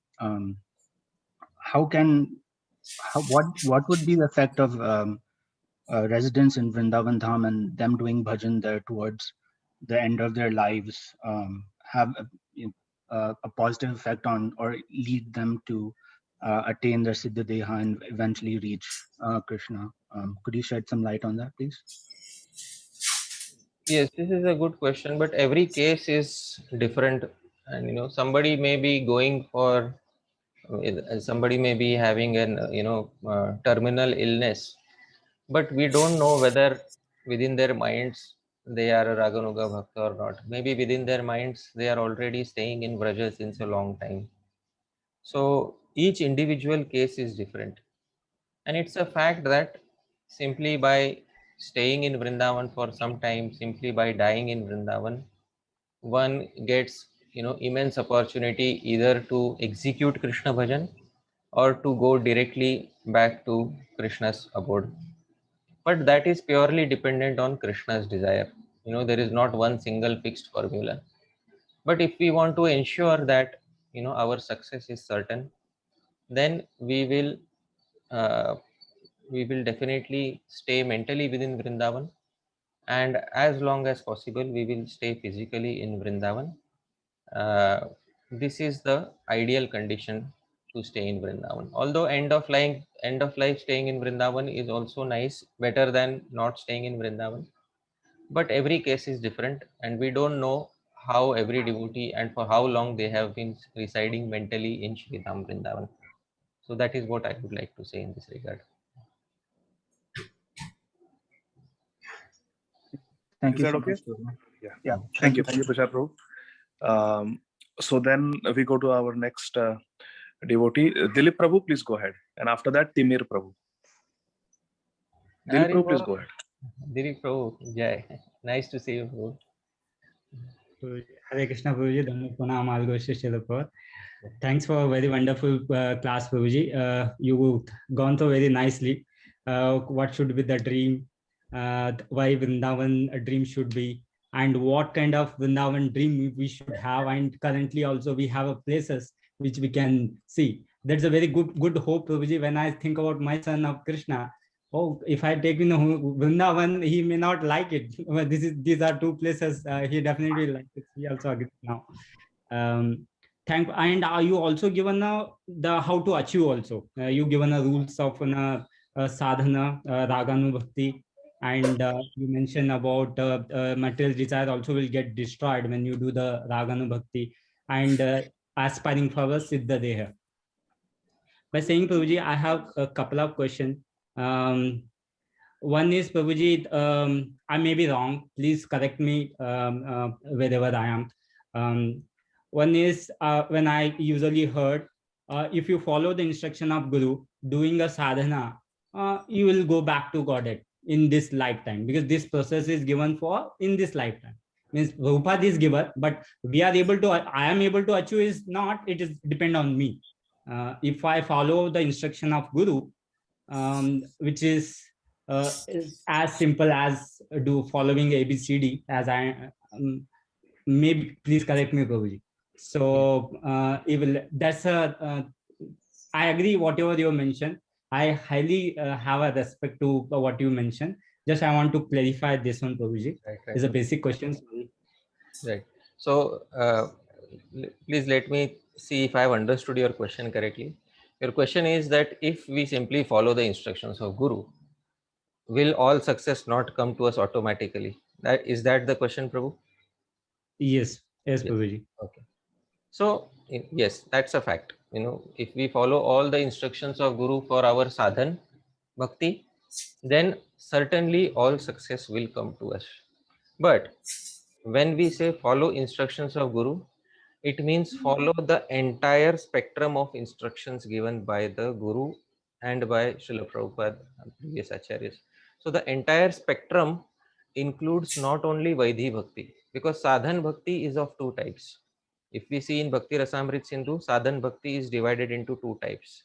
First is Vaidhi Bhakti, second is Raganuga Bhakti. So Raganuga Bhakti is also categorized as sadhan bhakti in Bhakti Rasamrit Sindhu.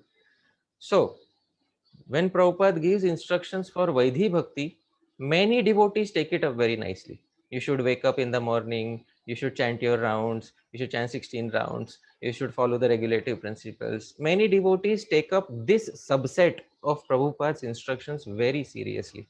And they think, yes, this is what I can do.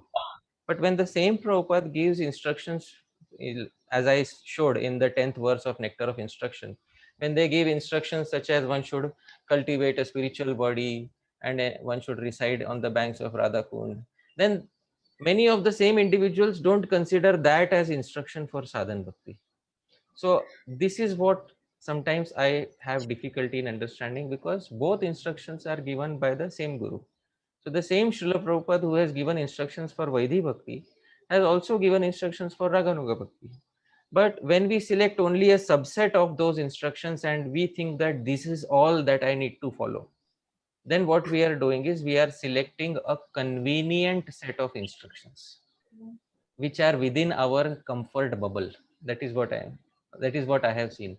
That we select a convenient set of instructions which are within our comfort bubble, and those instructions which make us uncomfortable in some way. So we say, oh well, those are not meant for me. So that is not what it is. Instructions for Vaidhi Bhakti and instructions for Raganuga Bhakti, they are meant for all the Gaudiya Vaishnavas. And I have clearly specified that only a person who is executing Raganuga Bhakti can attain Golok Vrindavan. Nobody can contest this fact, because Krishnadas Kaviraj Goswami himself has said, if this was a physical class and everybody would be present physically in front of me, I would ask this question: how many of us want to attain Golok Vrindavan after this life? So everybody wants to attain Golok Vrindavan, and how many want to aspire for Raganuga Bhakti? Then slightly lesser number of people will raise. Why? Because some are uncomfortable with the concept. But why be uncomfortable with the concept when our acharyas, including Prabhupada himself, have specified so much about it? So when we say follow Guru's instruction, it means follow the entire spectrum of Guru's instructions regarding sadhan bhakti, which means Vaidhi Bhakti as well as Raganuga Bhakti, because both Vaidhi and Raganuga Bhakti are two categories of sadhan bhakti. So I hope, Prabhu, that clarifies what you wanted to ask.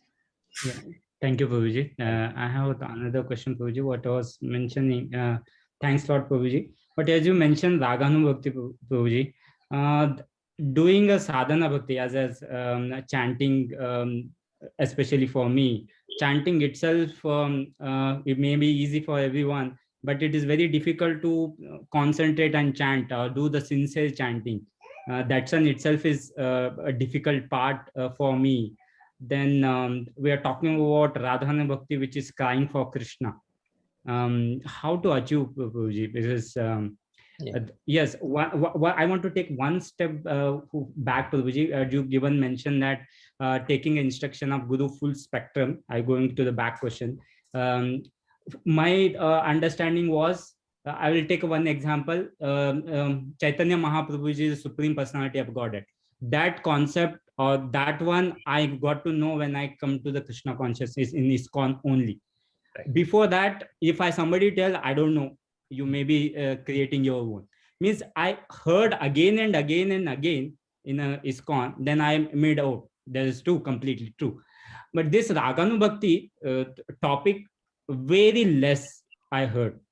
Right. Means that was another theory. If I heard again and again, that will become a natural, or I'm mentioning on that. Therefore, the attempt to speak again and again.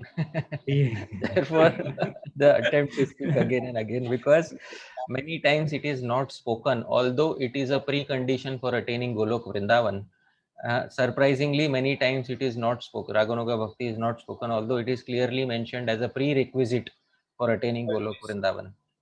So, my Shiksha Guru, Sri Srimad Gaur Govind Maharaj, he was very particular about this fact, that we should speak about these things amongst like-minded devotees, because everybody should know what is the goal. Like every morning, Dilip Prabhu, you are also praying, Moro ei abhilas vilas kunje diyovas. You are also praying. Yes. But there is an entire science behind that. If that entire science is not explained, then our understanding remains fragmented. And therefore, the need of speaking about it again and again, so that we become comfortable with the concept and we don't have any discomfort with that entire concept of Raganuga Bhakti. So I hope that clarifies. Yes, Prabhuji. But if you can tell us, Prabhuji, I am struggling for chanting itself. How I can at least get a glimpse of an Raganu Bhakti, as you already lot of devotees says that you cannot cry for Krishna. They cry saying that you cannot cry for Krishna. That's the answer I hear. But it's something you can enlighten us, so I can get inspired and try to do. Yeah, I'm not sure. I mean, why somebody says that you cannot cry for Krishna. When Prabhupada explained Hare Krishna Mahamantra, the first thing Prabhupada said, chanting of Hare Krishna is like the crying of a child for his mother. That's how, Prabhupada explained Hare Krishna Mahamantra. We all know, we have all heard this explanation by Srila Prabhupada. So anybody who says one cannot cry for Krishna, I'm not sure how they are saying it or why they are saying it. But what I have heard from the authentic sources is that everybody is supposed to cry for Krishna. That means myself, that means, Dilip Prabhu, that means everybody is supposed to cry for Krishna. And yeah, we are struggling in our sadhan, we are struggling because many gaps of understanding are there. Once those gaps of understanding are cleared, like Arjuna said, or like Krishna said to Arjuna, that these doubts are within your heart, you slash those doubts with the weapon of knowledge. And once those doubts are slashed within your heart, then it will become very easy for you. So similarly, we may be having some doubts, or we may be having some lack of taste, or whatever is the reason for not having the desired result. Everything will become possible if we associate with a devotee who is already practicing Raganuga Bhajan. Everything will become clear if we associate with such a devotee. So once we get the association of such a devotee, we should hanker for it. We should cry for the association of such a devotee. Once we get the association of such a devotee, everything will be clear. Like I can read about a doctor everywhere. In a book, I can read how a doctor is. In a book, I can read how a doctor performs operations. In a book, I can read how a doctor treats his patients. But when I meet Adi Gadadhar Prabhu in person, then I can ask him, Prabhuji, there are many gaps in my understanding. So everything will be cleared when I meet a person, who is living the life of Raganuga Bhajan. So I hope, Prabhu, that clarifies the query you had. Thank you, Prabhuji. Thank you. Hare Krishna. Hare Krishna, Prabhu. Thank you so much for your wonderful answers and explanations. You explained so eloquently, and it was flowing out of you like nectar, Prabhu. Thank you so much. Prabhu, I just wanted to check with you. we have 2 more questions. Do you have some time, or Oh yes, no? You've been speaking I have for 2 all hours. the time. No problem. I have all the time. Okay, we'll just take these last 2 questions, Prabhu. Thank you so much, Prabhu. Thank you. So, Tamir Nandi, you can go ahead. Tamir, your hand is raised. You may go ahead. Yes. Yes, thank you, Haripashad Prabhu, for the wonderful class. Thank you. So as you mentioned again and again, the importance of this Raganuga sadhana. So this raises a question in my mind. So how does one, you can say like transition from Vaidhi sadhana or Raganuga sadhana, or maybe like person is doing Vaidhi sadhana. So how does he add Raganuga sadhana also? Like for example, in the Vaidhi sadhana, you have rules and regulations and comes from the scriptures. So Raganuga sadhana also, I believe it will come from the scripture. But can you say that, okay, let's say Timir, from tomorrow onward, you start doing A, B, and C, and now I'll consider that you have started doing this Raganuga sadhana. Yeah. Thank you, Prabhuji. So nice question that, so today suppose a devotee is executing Vaidhi sadhana bhakti. So, is it something to be added? Raganuga bhakti is it like an add-on which one can add to one's bhakti? So no, it's not like that. Raganuga bhakti is not something which we can pick one day and easily add to our bhajan. Raganuga bhakti comes when one has one most important feature or one most important characteristic in one's heart. What is that characteristic? Srila Rupa Goswami said one should have lobha. Lobha means intense greed to attain the mood of Shri Vrindavan Dham and the mood of the eternal associates of Vraja. So when that lobha will come and one starts hankering for the mood of the Vrajavasis, it is that point of time that one is said to have attained Raganuga Bhajan. Without lobha, that it is not possible to say that one has become a Raganuga devotee. Now, how to attain that lobha?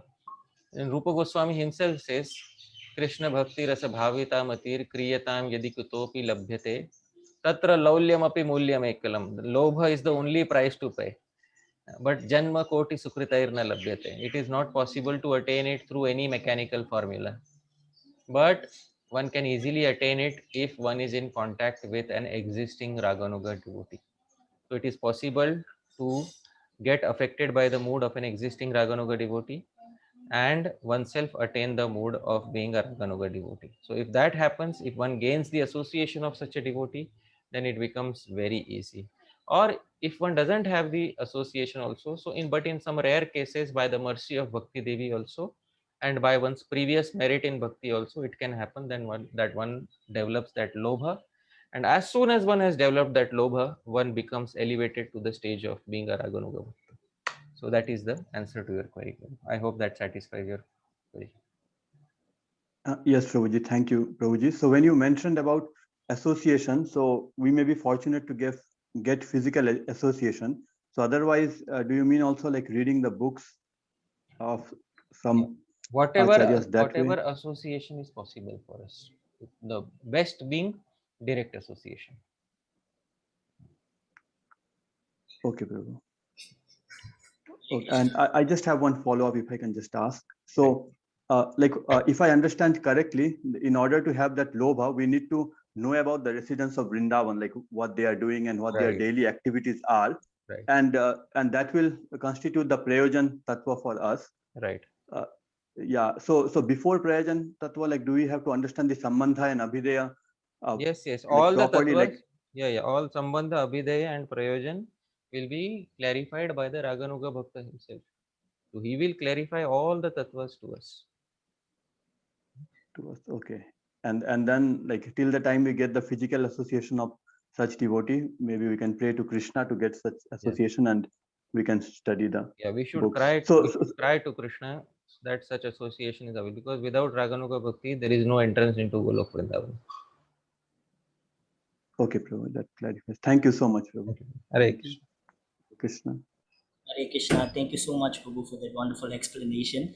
We just have one last question. Right. Malatiya Mataji, if you're ready, you may go ahead. Hare Krishna, Hari Pashad Prabhu. Thank you for your wonderful lecture. Please accept my humble obeisances. All glories to Srila Prabhupada.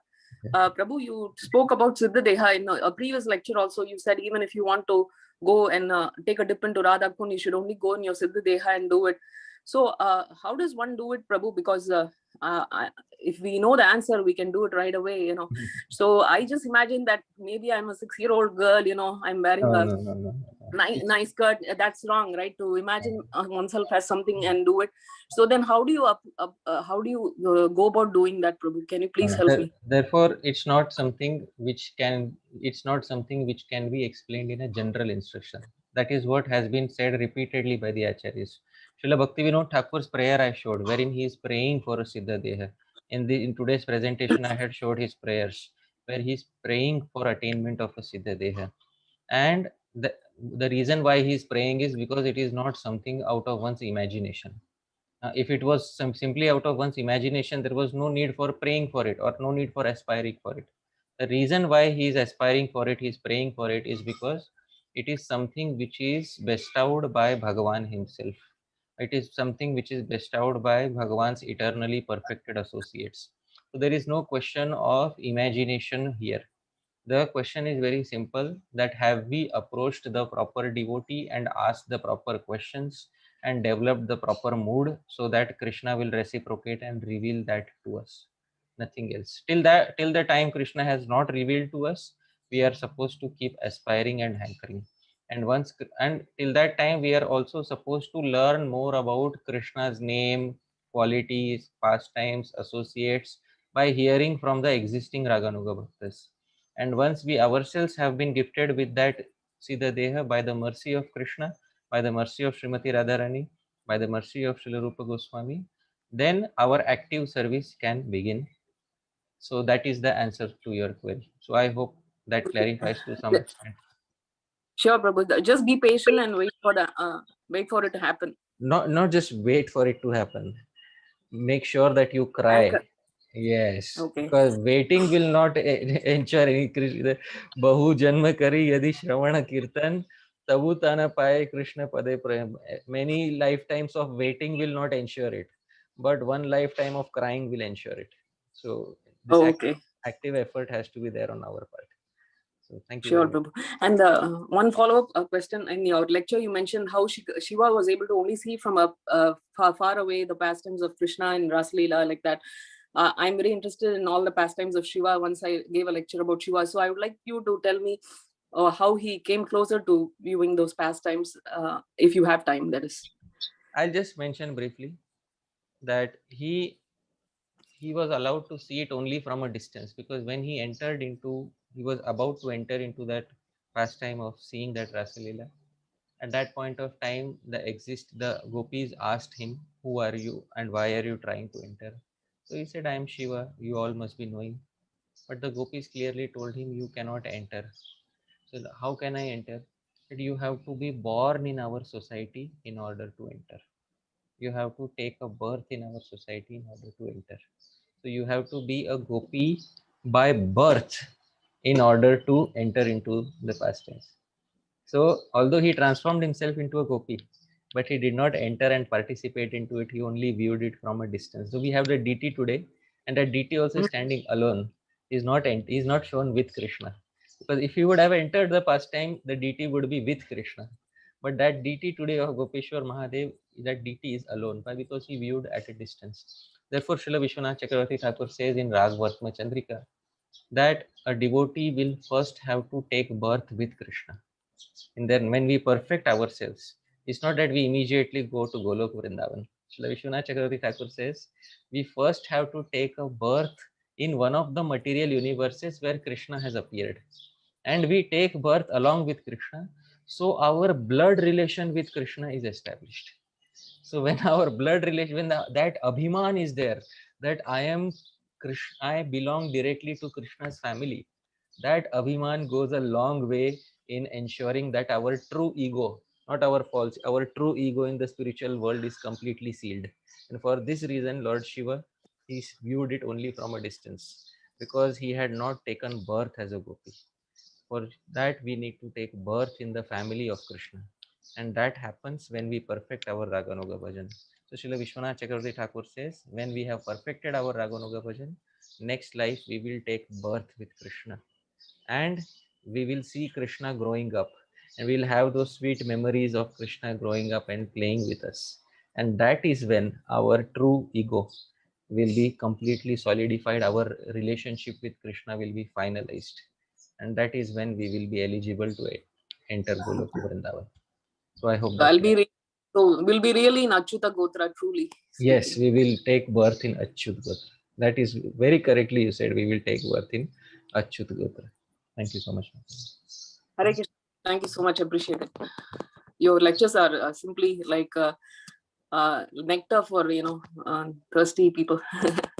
Thank you, Prabhu. Hare Krishna. Thank you so much, Prabhu. Thank you, Mataji, for the wonderful question, and thank you, Prabhu, for the amazing explanation. It was really so relishable to hear from you today, Prabhu. Everything you explained and narrated was so clear and understandable, and it was such a treat, Prabhu.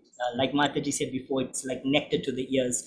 And we are very grateful for you to have given us your association. We know it's the time zones and time differences. Can be a little bit of a delay, but everything went very nicely and smoothly, Prabhu. Thank you so much for everything, and we look forward to hearing from you soon again. We're very grateful for your association, Prabhu. Thank you so much, Prabhu. Thank you, Adigadada Prabhu. Thank you all the devotees here. Hare Krishna. Jai Shri Prabhupada. Hare Krishna. Thank you, Guruji. Hare Krishna. Thank you, Prabhuji. Thank you, dear devotees, for joining us. We will now move on to the next part of the program. We'll just go through some quick announcements, and then we will conclude with Nashringa Arti. So coming up next week on our virtual Sunday program, we have our guest speaker, His Holiness Bhakti Prem Swami,